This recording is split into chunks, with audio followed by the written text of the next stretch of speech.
শুধুমাত্র একটা নেকির জন্য কিয়ামতের মাঠে কেউ কারো হবে না যদি কেউ সুপারিশ করতে পারে, এটা হলো আমার নবী। সুবহানাল্লাহ।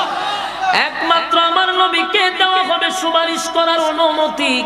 আমার নবী যদি বলে তুই দূর হয়ে যা, দূর হয়ে যা, সেদিন বাঁচানোর কেউ নাই রে, বাঁচানোর কেউ নাই।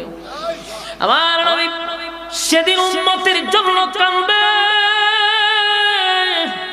উম্মতরে জাহান্নাম থেকে বাঁচানোর জন্য দুনিয়াতে যেমন কাঁদছে পরকালেও আমার নবী কাঁদবে।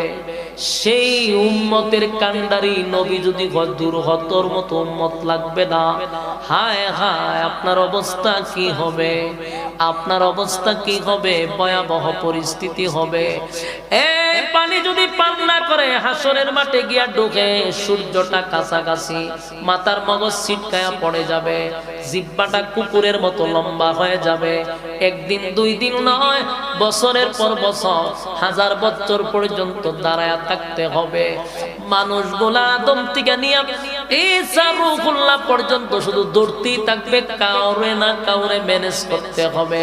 আদম নবীও ম্যানেজ করতে পারে নাই, নূহ পয়গম্বর কেউ পারে নাই, ইব্রাহিম খলিলুল্লাহরেও পারে নাই, মুসা কালিমুল্লাহরেও পারে নাই। সমস্ত নবীরা বলবে ইয়া রাব্বি নাফসি, আজকে আমার কি উপায় হবে গো? নবীদের কোনো গুনাহ নাই, কোনো গুনাহ নাই। আমরা আহলে সুন্নাত ওয়াল জামাতের আকীদা হলো সমস্ত নবীরা মাসুম, সমস্ত নবীরা মাসুম, তাদের কোনো গুনাহ নাই। নিষ্পাপ নবীরা বলবে আল্লাহ আজকে আমার কি উপায় হবে?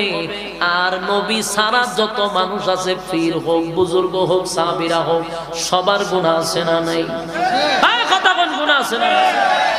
আল্লাহ অনেক সাহাবীদেরকে আল্লাহ দুনিয়াতে জান্নাতের সার্টিফিকেট দিয়া দিছে, সাহাবীদেরকে মাফ করে দিছে, কিন্তু তারারও গুনাহ ছিল কি ছিল?